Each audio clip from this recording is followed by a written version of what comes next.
One of you asked, if this manifesting and reality creation stuff really works, is really true, then why hasn't anybody really demonstrated and provided proof that what you assume, what you desire, what you visualize, what you affirm, what you script, creates your reality?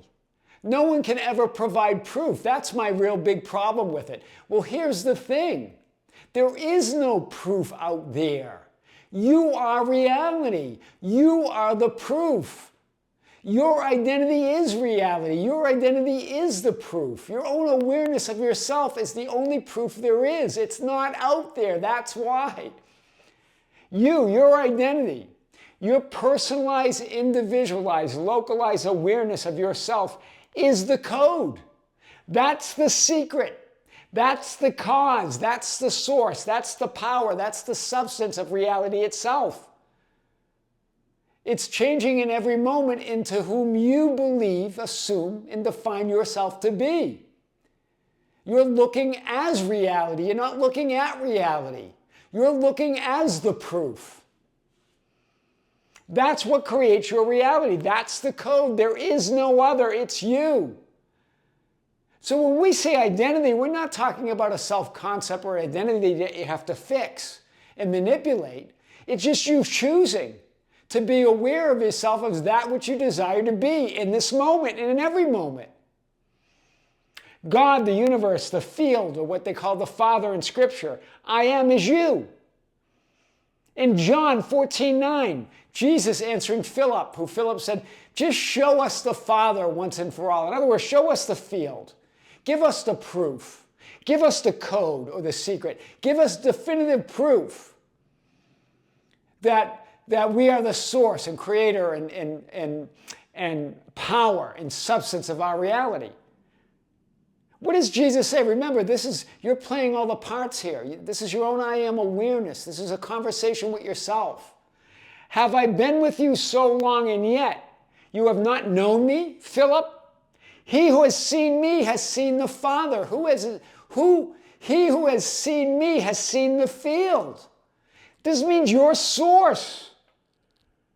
This is the whole idea of the mirror principle, or that reality mirrors you, because you're reality.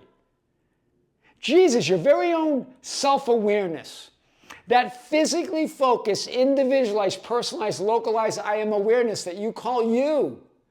Not a mere avatar or a little ego or a little physical you. It's you.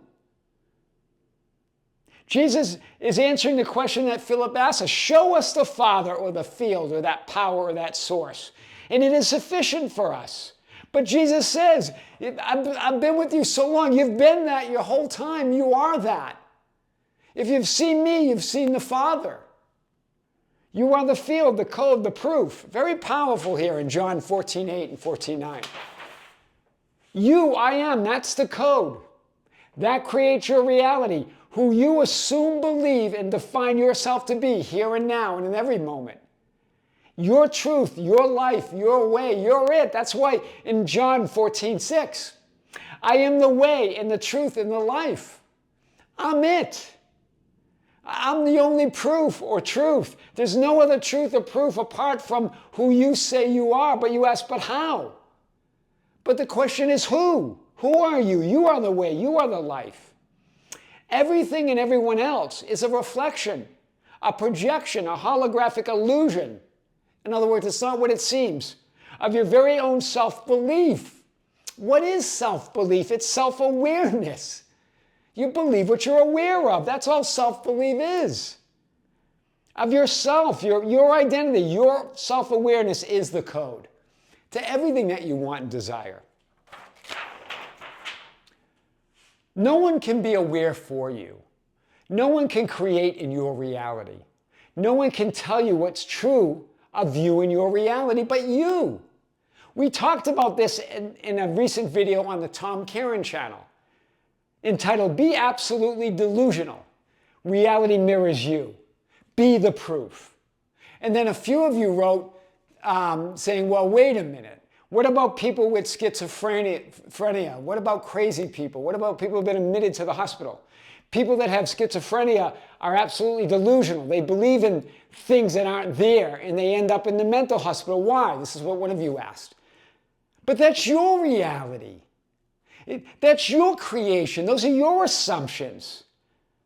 Ask yourself, why are you looking at reality from that point of view? You're accepting that as the truth. Those are your judgments. You can't know another's experience. In other words, another point of consciousness. You can't know their reality. You create your own reality. You create your own version of them. You can't know their experience. You can't know that the things that they believe aren't there. You can only know what you assume is there or not there. You only know or create your version of them, your reality with your own limited assumptions and beliefs and judgments. You create the idea that crazy people or those that have schizophrenia, you accept that as your truth, your reality. You can't know another's experience. Those are your judgments. Those are your beliefs. That's your reality. That's what you agree to be your reality. Wow. And another one asks, have you been friends with a person with schizophrenia? Why don't their delusions come true? Well, who says so? Who says that their delusions don't come true? It's your delusions that you assume don't come true. You create a version of them that are crazy and where their dreams don't come true. That's your reality. You can't know their experience. You can't know what's true for them and what's not true.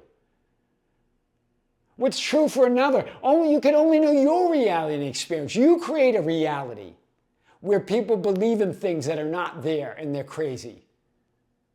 Do you see? That's your reality and version of them, not theirs. That's what's true for you. That's what comes true or doesn't come true for you in your reality. You've accepted the definitions and limitations of schizophrenia. Those are your accepted judgments. You create your own reality. There's no world outside of you. This is your world. Maybe you're the one that's totally nuts from their point of view. You create your reality, they create theirs. Who's to say who's nuts? Do you see this? And some of you go, oh, whoa, that's dangerous, blah, blah, blah, blah. Not dangerous, your source. You create your own reality. You're creating a world of danger. And then this person goes on, why don't their refrigerators expand inside their apartments until they're physically crushed?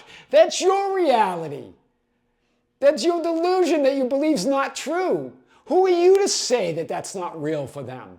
That their refrigerators don't expand and until they're crushed? Why doesn't the Leviathan sea monster that can read minds not come out and destroy them? Well, that's because you don't believe in those monsters. That's your belief. That's your reality. The Leviathan sea monster, you decide that the Leviathan sea monster is an illusion. So that's what you create. Who says that that's not reality or real? You do, and it's your reality. What others believe is what they believe. They create their own reality. So the Leviathan sea monster, why doesn't it? Because you say it doesn't. Because that's your reality. Because you say refrigerators don't expand in their apartments. You don't know another's experience. You only know what you assume and believe. It's your world. That's why. You create your own world. Their delusions are completely real to them. But they never seem to come true. This is what you said. Their delusions seem completely real to them. Are completely real to them, but you don't know what's real to them. You don't know what comes true and doesn't come true for them. You don't create in another's reality. You only create your version of them. So come true for whom? For you or them? You don't know what's true for them. You only know your own truth. Those are your assumptions. That's your reality. Those are your limitations. Those are your biases. Those are your judgments. Do you see? You say this, their delusions are completely real, but you don't even know what's real to them. You don't know their reality. You only know their version of them. You create your version. And then you create a version that they're real, but they don't seem to come true. You create that. That's your story. And then you say, is it just that their delusions aren't real to me, so they don't or aren't real for me? Well, that's a part of it, but it's bigger than that. You can't know what their delusions are. You can't know what's true for them. Only your own. You create your own reality. Others create theirs. What's real or delusional is your decision, your reality. So go absolutely crazy.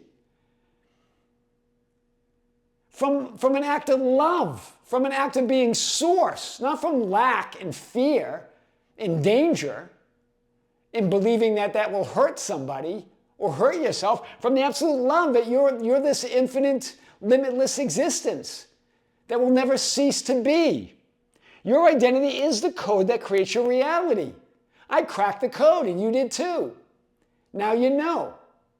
I am your host, Tom Kearin, and these are the studios at Be Something Wonderful, where we help you level up and become the best version of yourself. Creators, thank you for being with us. Be sure to check out the Tom Kearin channel for recent videos. And we're also going to have a live event at the end of this month of August on the Be Something Wonderful membership channel. With great love, with great light and infinite gratitude, this is Tom Kearin here in the studios of Be Something Wonderful. Until next time, we will see you in Cusco, Peru. We're going to arrive there tomorrow morning. So more content coming. See you soon.